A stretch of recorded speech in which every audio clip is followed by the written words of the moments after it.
Welcome to the Movie Vault. I'm Ben. And I'm Zach. And today, we're going to what might be the place. And we're reviewing 1984's Stop Making Sense, featuring none other than I can't tell if you're trying to Talking make Heads. me answer these questions. No, I'm not. I'm just being slow. I'll edit out the cuts later and to make it sound a lot better. And then it'll be like, no, stop making sense. Stop making sense. I'm trying to represent it as a very angular and, sort of joint. I don't even know the right words. Is that a new sweater? Yeah, it is a new sweater. Nice. Patagonia. I like it. Emma got it at Root Insurance. Oh, what's that? I don't know. It's a company.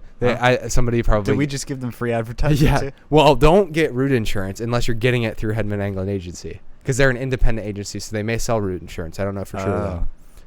And if they don't, then Hedman Anglin Agency can point them. Yeah, that's true. So today we are talking about a little bit, different category of movie than we normally do. Although that's been a bit of a trend as we did our first silent film recently, and now we're doing our first concert film. Now, whether this is a concert film or a documentary is a little hard to tell. What I can tell you that is the highest rated documentary on Letterboxd. So it is a fan favorite, clearly. And it is a simple movie, I would say, directed by Jonathan Demme, who would go on to be most well known for making Silence of the Lambs, which is an Academy Award winning movie. But this was 7 years before that. He had apparently come off making his first hit movie, which was called like Marvin and Harrison, I want to say. But I'm double checking that because I don't know for sure. We only give you the facts here at the Movie Vault. I think it was Marvin. We'll just say it was Marvin and Harrison, something of that degree. It was Melvin and Howard. I got the names mixed up. But yeah, he would go on to make Silence of the Lambs, Philadelphia, and Rachel Gets Married. Anyway, he had been a huge fan of the Talking Heads since watching one of their concerts in 1979. And so it made sense that he wanted to make a movie. For their part, the Talking Heads really liked Melvin and Howard. So they were okay with him making this movie, especially after he presented his vision for it, which is that it would be a simple movie that would present pretty much just their physical performance. Interestingly, Stop Making Sense very rarely pans to the audience, with the exception of the end of the movie. There's not much audience reaction at all, to the point that if there weren't any claps, you wouldn't necessarily know if there was an audience at all. You don't really have a good grasp of how big the audience is either. But you kind of get the feeling it's played at a theater, which is true because it was filmed at the Hollywood Pantages Theater, and it was actually filmed over multiple days. So it was really? 3 different concerts were used in the film. So they did edit it together to an extent. So it can be thought of instead of just, it was not a straightforward just recording of a singular concert. Does that take away from it? I mean, you could ask, but I think you have to think of it more like it is a film. So they're trying to get that. I'm sure they shot tons and tons of footage, and they're trying to present the band in like the best possible manner, which is what film is. So it's not necessarily authentic to the degree that, like, if you were to watch some of their other performances that are just like basically recorded performances of everything that happened in linear. Well, that's probably why they didn't show the audience. Yeah. And the point that they made, from what I read, is that normally when they pan to an audience in a film like this, it wouldn't actually be the moment that they were reacting to. So it would be fake, like a fake reaction to like embellish the story. And the concert film genre, I didn't know too much about. I guess Martin Scorsese had done a concert film prior to this, and I think it was like 1977 or the late 70s. There's a band called The Band, and he filmed their last concert, and there's a film called The Last Waltz that he made from it. Yeah. I think it was a more traditional documentary, though, where they gave background on the band, and it was like presenting it in like a cinematic way, where it was like their final performance. So that's where the differences kind of diverge on Stop Making Sense. So anyway, before I go into the Talking Heads and all of that, what was your reaction as somebody who this was basically your first exposure to this band? Oh, yeah, it was very energetic. I was kind of coming into it like with I told you this, with very low expectations, just so I could be blown away. And I was blown away. I thought it was awesome. I would love to have been there in person. It kind of made me jealous of everybody in the audience. But David Byrne, I read a comment on Letterboxd that said David Byrne is not a singer; he is a lifestyle. And I was like, that really represents kind of what I saw. And you said that sounds like a Letterboxd comment, which it does. But David Byrne's energy was just through the roof, and I think it carried through the performance pretty seamlessly. And he really didn't. I mean, he had no down moments. I mean, there was probably one song that he wasn't the lead singer in, right? Yeah. And it was when what's her name? Tina came out? Yeah, Tina's band with her husband. That's her husband? Chris. So Chris and Tina. The drummer? Chris the drummer and Tina are married. Mm-hmm. They had a band called the Tom Tom Club. And so they're kids. Wow. Yeah. I would be. So they performed. I've listened to the album so many times that you can hear them say, "Hey, we're the Tom Tom Club," and then at the end of the song they're going, "All right, we're gonna say thank you, and then we're gonna go back to being the Talking Heads." It's kind of funny if you listen to it enough. But yeah, that was like their most well-known song that they performed, which was "Genius of Love," and it was a little different style. Yeah, it was definitely a different style, but I think a little bit more disco influenced. Definitely disco, and like David Byrne's voice really reigns over the songs many times, and then sometimes there'll be instrumentals within the song. But Tina's voice was really in the background of the whole song. So yeah, it was pretty different. And it was kind of funny because Chris France, who's the drummer, he had these just really kind of off the wall like. It was almost like singing and shouting at the same time. Yeah. You go, James Brown, James Brown. It was just like so weird. It was so funny.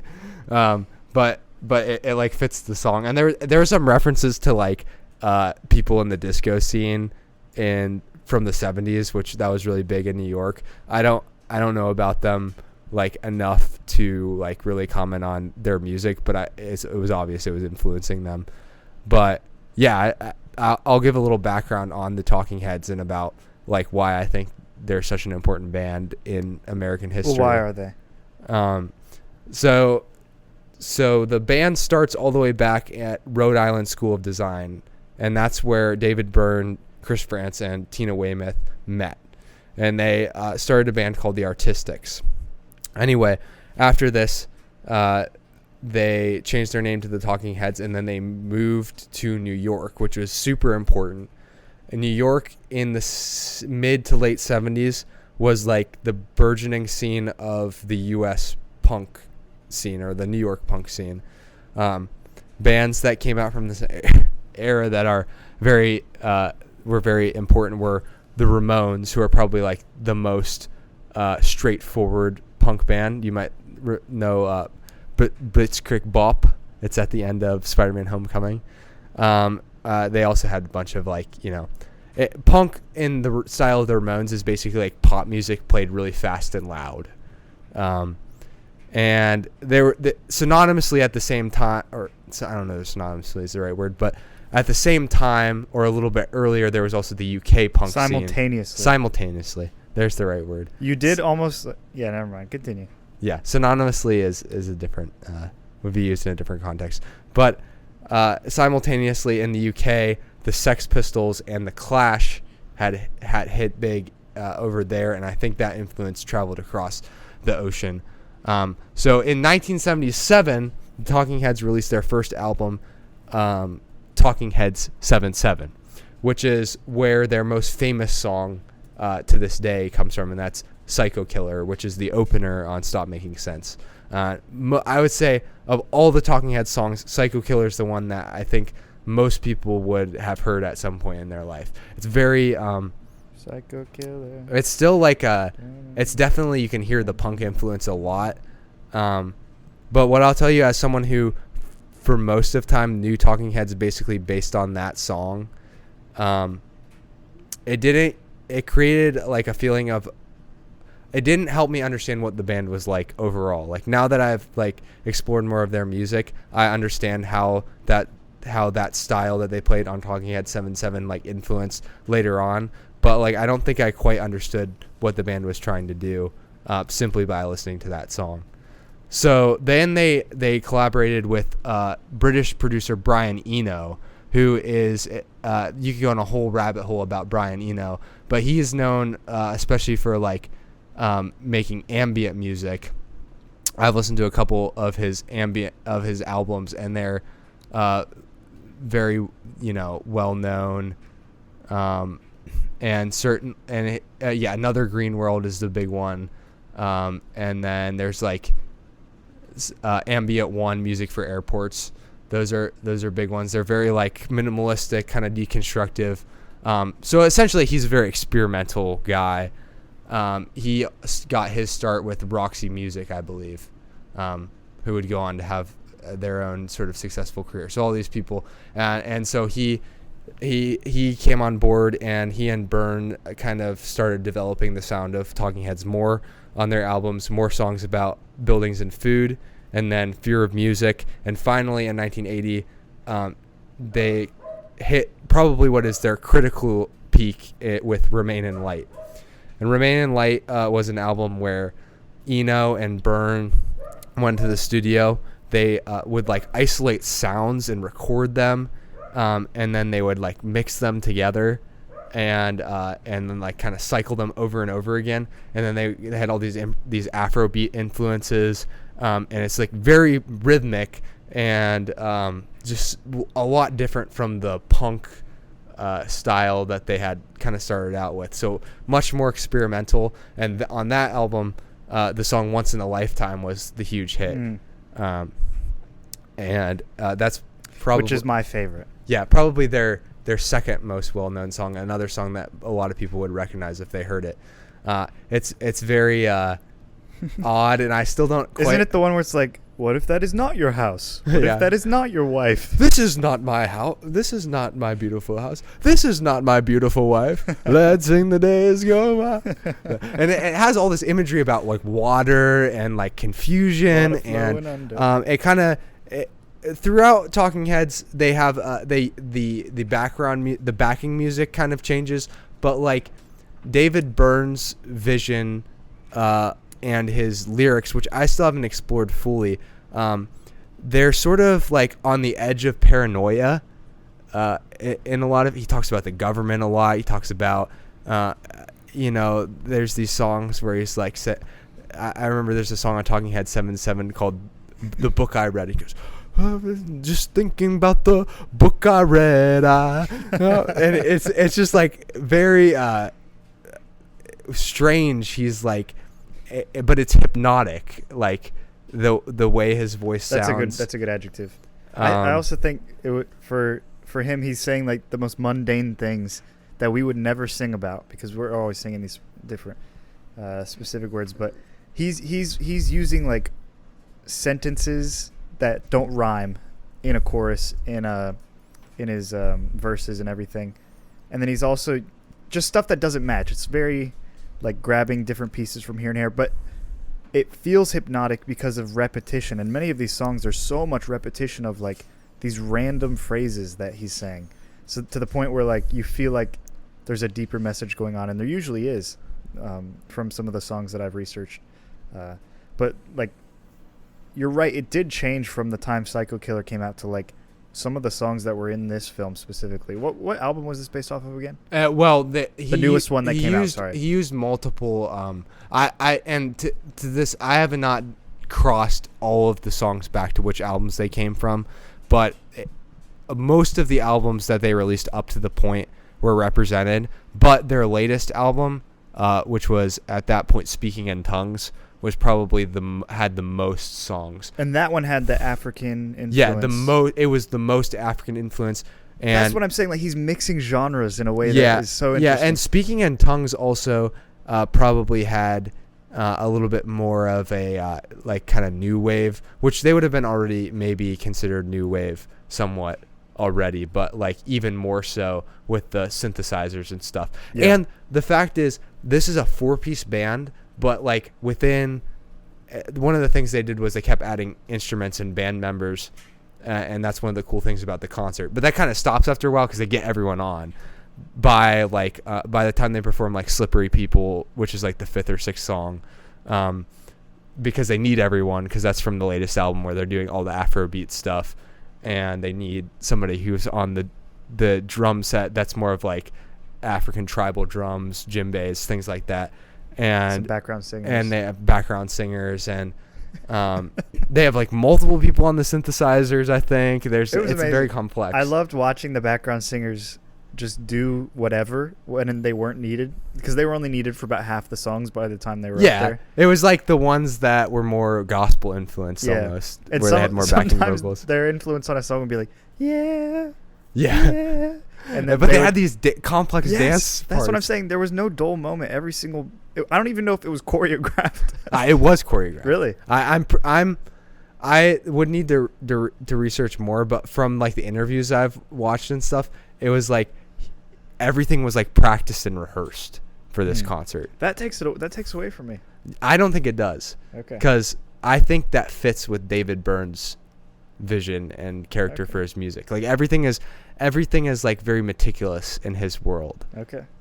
Like, and you can see that in the music. Like the music itself is very planned, but it doesn't. But the thing that makes it okay is because if it was just choreograph and execution, you still wouldn't. There's this like extra level of like joy that you can see on the performers. I think that's the authentic part.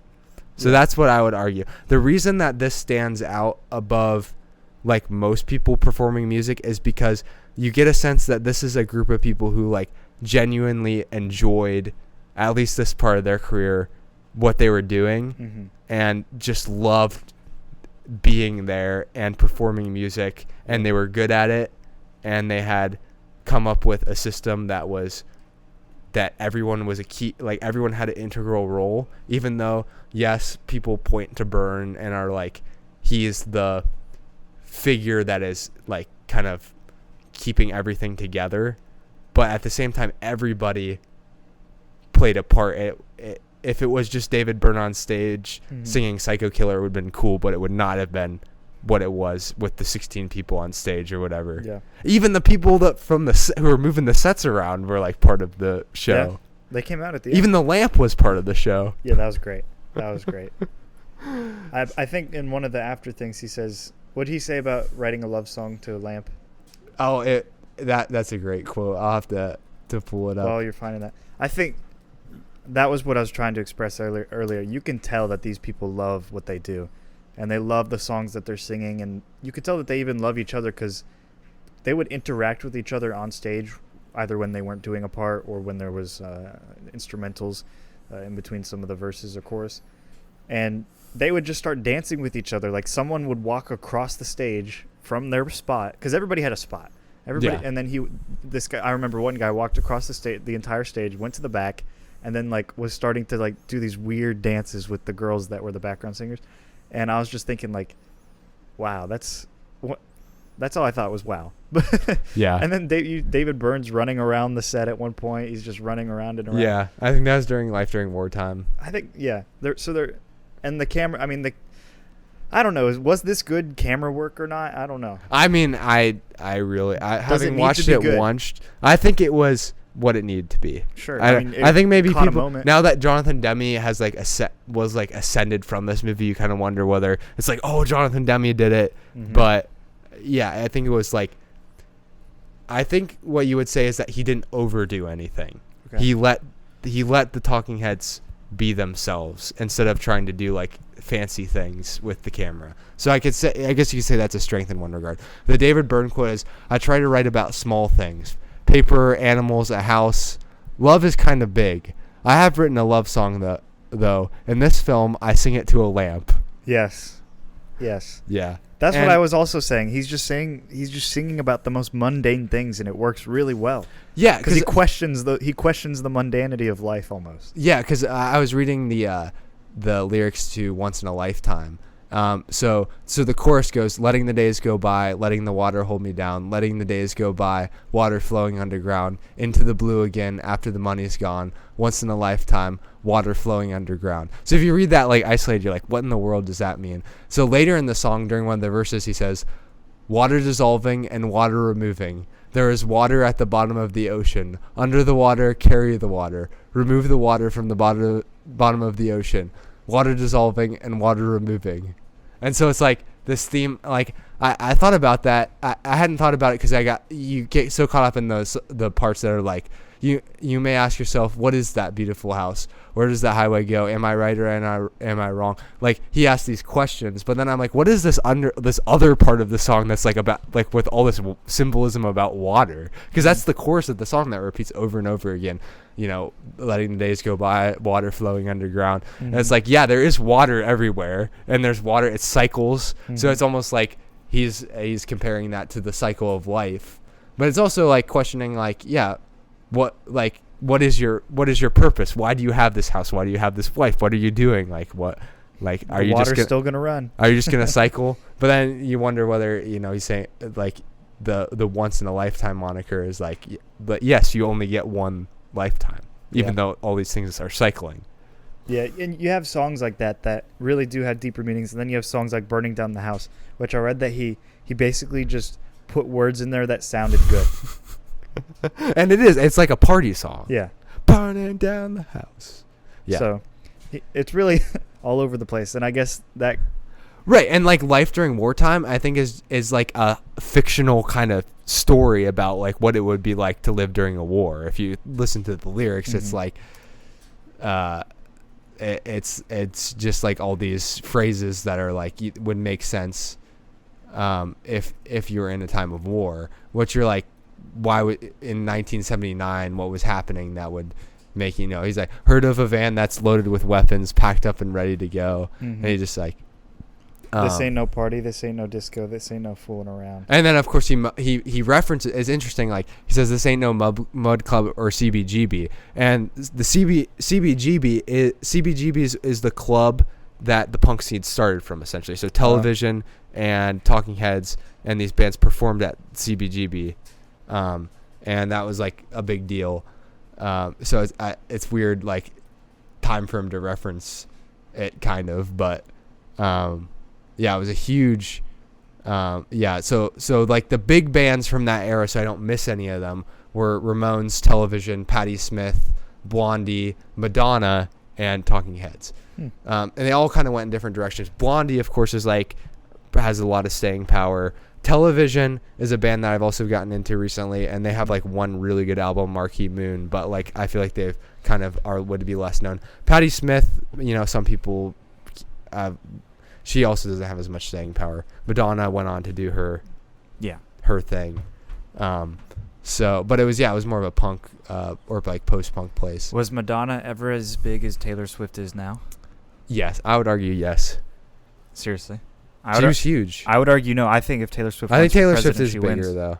I think Taylor Swift could put in a bid for presidency and win right now. Yeah, you're right. I think Taylor Swift is a little bit bigger. I don't like that, but I look at a news app every morning. She has been in the headlines on the front page of the news app for random different things, like the last 2 weeks. That's crazy. It's just insane. Yeah, I'm sick of it. And yesterday when she announced a new album, she did immediately. Oh gosh. There were like 10 people who posted about it on the Instagram and this was within like 20 minutes. Oh my goodness. Of it coming out. I mean, only 10 in the world? No, 10 of just the people I follow. I only follow about 600 people, and you have to factor in the accounts that don't actually exist anymore, and the amount of people who don't actually post on Instagram or maybe don't use it anymore. Or your circle's not really liking Taylor Swift that much, which is probably true. Yeah, but like there's still so many people who. 10 out of 600. That's pretty good. Yeah. Yeah. Anyway, Madonna, big. So, I mean, Talking Heads had everything going for them. And did they have any rocky parts in their time as Talking Heads? I don't know. Yeah, so like this is kind of it for the Talking Heads. Like I keep calling them for Talking Heads. This is the culmination of everything that they did, and it really, you know, I actually haven't taken the time to listen to the albums after this because they're not as critically acclaimed. I probably will at some point in my life, but they did have another hit on their next album, which I think was called Little Creatures, and it was called And She Was, and it's a good song. Like, it's catchy, but it's definitely not as compared to like Once in a Lifetime and Cross-Eyed and Painless and some of the songs from Remain, like it's not as ambitious. I think David Byrne started to get more interested in making films and doing stuff with film. And what happened was, and this happens with people like Byrne who are so I don't even know the right word. They're sort of like a lightning rod for attention, and like everything kind of circulates around him from a creative standpoint. But then some of the other band members start thinking that they aren't getting enough credit. I think he and Tina especially started to butt heads over the direction of the band, and they did go on, I think, until 1991, and then after that they split up, and it was kind of like final. Now it's tough because David Byrne really is the face. He's the reason they're up. Yeah, and it's not like David Byrne hasn't necessarily done anything in his solo career that would like match. I don't know about his filmmaking career, but in his solo musician career, I don't think he's done anything that has matched what he did with the Talking Heads. But that's not entirely surprising because normally the natural progression of bands is that there's this sort of like 5 to 8 year window that you're kind of at your creative peak. For the Talking Heads, it was 1977 to 1984. And then unfortunately, like for most people, it's hard. You kind of have to like reinvent yourself at that point, and if you don't do the reinvention correct, it can really like cause friction in the band. Because you just can't keep doing the same thing over and over again, which is not necessarily what the Talking Heads did. I just think the direction they went in, when they were at their creative peak, they were at their highest level of ambition, or at least David Byrne was. And then when they kind of fell apart, I think the ambition was in more of a filmmaking direction. There was like a album they did that was supposed to be associated with a film. Yes. And it didn't. I don't think that panned out, and that wasn't what the band wanted either. So I think there were actually there were a couple films that he did the music for. Yeah. And you can see from the ratings, not that ratings are everything, but like they kind of tanked as each album progressed on. Yeah. So it is what it is. But I think most bands would be. I was thinking about this. I was like, I have no musical talent, but if I did, it'd be kind of sad because I could never do Stop Making Sense. That's what I was like. It's just once in a lifetime. It doesn't. Stuff like that does not happen very often. And I know I got very obsessed with this band, so I could be looking at some things with rose-colored glasses, or like since I really connect with most of the songs, it's easier to be like, the performances were amazing. You connected with questioning your house and wife, and well, not necessarily for a more musical sense. Okay. I guess you should maybe question those things occasionally, but not very often. Would you use a younger lingo of vibe? Did you vibe with the song? No, I would not say vibe with the song. What would you say? I connect with the song. Connect. Okay. Yeah, it clicks. Clicked. I like to think of music as like clicks. Okay. Like, because Talking Heads, I knew about this band for a long time. Yeah. And it never clicked. I remember in July I tried to listen to Remain in Light again. It didn't click. But for some reason, the right place, the right time. So it's I'll it's track about the your phase of life and the music itself. Yeah. I what actually made it click is, for some reason in the fall, I was like, okay, I'm going to listen to Remain in Light. And I was like, okay, I like this. Some of the songs. There's actually one of the songs, I Zimbra, was actually cut out from the version of Stop Making Sense that we watched. And they included it in the A24 one, which we can't watch yet because it's not out on streaming. So like the remastered version has a couple extra songs. I didn't know that. Okay. I didn't know that either until I looked it up. It was in theaters too. We should have saw it. I know. That should have been the one we reviewed. I think the reason that I gave Talking Heads another chance was because I had seen the performances, like clips of the performances, and it intrigued me, and I was seeing people being like so excited about going to the theater and watching this, and I was like, what is this? Like, what is Stop Making Sense? Well, what's happened, Ben, in the last maybe 5 years or so is they are starting to make either origin stories or concert films based off of these big bands of the past, like Bohemian Rhapsody or what's Elton John's film that came out.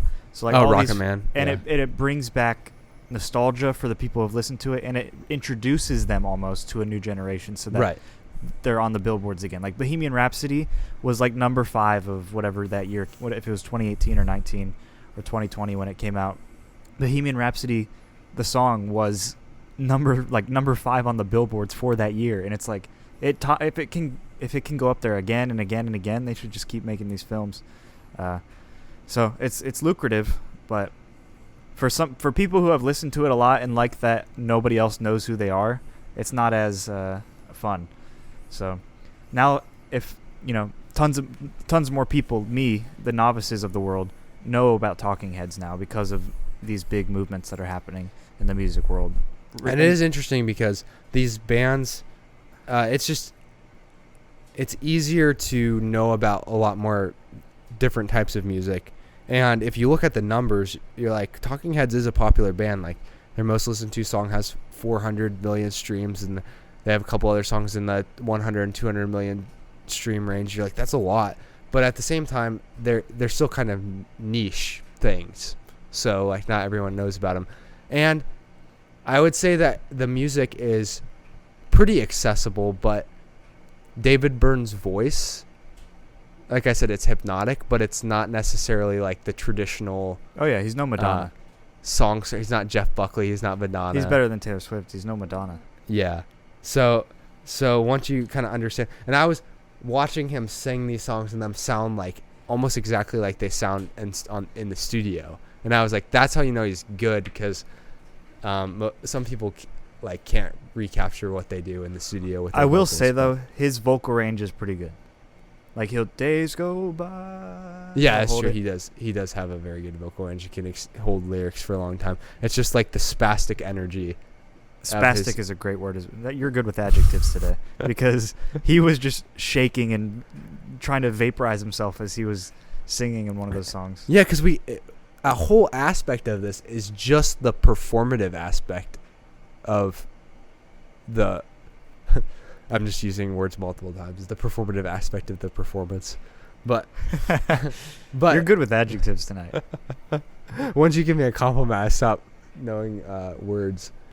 But yeah, I mean the props and stuff. Of course, I always just love the big suit. Of course, once you've seen it a couple times, you might be like, it's just a big suit. Like, it's kind of funny, but whatever. But it's just the What's idea the big that deal? you would think about like doing something like that. It's fitting. Richard Brody from The New Yorker says that it might be a Playtime reference, which I'm like, that might be a stretch. Playtime's a French movie. I'm like, that might be a little bit of a stretch that it's like a reference to that specific movie. David Byrne doesn't reference anything. Yeah, well, I mean, not that we know of. I mean, it could have been influenced by it and not told anyone. I'm saying even in his songs, like, he's not talking about the Bee Gees or anybody in his song. No, in he's any not. of the songs. No, he's not. But that's just what Richard Brody hypothesized. But then there's also the lamp, and then I think there's just a few moments.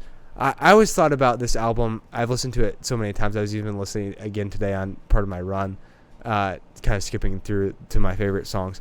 Like, to me, the whole thing built to like life during wartime. And that song was just like so much energy, and then that's the one they are all running, and then he runs around the stage, and you're like, you get this feeling that they don't want any empty space. Everything has to be movement. But then there was even moments I noticed as I was re-listening to it again, when Chris France comes on. It's the third song, which is "Thank You for Sending Me an Angel," and I was just noticing that the drums are like a huge part of that song, and I'm like, Chris France is the drummer, and he comes on, and they pick a song that's like drumming is like a big aspect of, and I was like, oh, that's I didn't notice that before. And the next song, Jonathan Richman comes on, and I think that's Found a Job, so they have more guitar parts in that song. but there's just these little moments that you start to appreciate over time. And even like the one where he like waves his arms. Yeah, that one's good. And then when he has the big suit, he's like, he also has these big pants, and he's like doing this and David that. Byrne's left leg has got to be stronger, or maybe skinnier, lost more body fat than his right leg, because he was shaking that left leg for like the entire concert. Yeah, and then during Once in a Lifetime, he says, "Same as it ever was," and he just hits his head over and over again. Same as it ever was. You're like, what? And like, how many things can you think of to do? It's intriguing, and I'm sure since I only really watched the whole thing once, there's some of the songs I've watched multiple times on clips, but anyway, do you have any thoughts on Byrne's performance? Kind of like what I just said. Just this guy's got more energy than anyone I've ever seen in a concert. Yeah, maybe one day he'll be in a concert with Taylor Swift. that would be interesting. So critic Pauline Kael had some things to say about this movie. Well, and how good is Paul? How up in the world is Pauline? She is like the real deal. Really? Before Roger Ebert, it was Pauline Kael. Okay. Tarantino's next movie about the film critic. Mm-hmm. It's hypothesized that it's about Pauline Kael, Okay. although it sounded from the last synopsis that it wasn't going to be. But she has a big reputation in the film critic community. But she said the film was close to perfection and described Talking Heads frontman David Byrne as a stupefying performer. And she said he just described his like jerky, long necks, mechanical man movements. He's like parodying himself almost. He just says it's like hollow-eyed, frosty verve. I'm like, this is how you be a good film critic, I guess. You just learn all these adjectives. Start making up stuff essentially. Okay. It's like word vomit. Yeah. But yeah, this is like the style of music that that not necessarily just Talking Heads, but like even from like liking Donnie Darko, a lot of the bands that are in that movie are like in this new wave sort of like synthesizer. They're coming off of punk, which punk itself was a very limited genre with what you could do with it. Once the Sex Pistols and the Ramones did it, nobody else could do it anymore because that's all you could do with it. But once post-punk and new wave happened, there was just so much more room for like using this idea of like pop, like just changing pop music and using this new technology of synthesizers and stuff. And I find it to be I find myself wishing that there were more bands nowadays that could capture the energy, but maybe it's just because we know which bands are good and which bands are bad because of time, like we've said about other stuff. Like you said, even if you were good and musically talented, you could still never do it. Yeah. It's once in a lifetime. Once in a lifetime. So, do you have any closing thoughts on Stop Making Sense? Well, it disappoints me a little bit that it was all staged. But, I mean, obviously it was all staged. There are a lot of moving parts. There could have been, like, moments that were not planned. I don't know for sure. I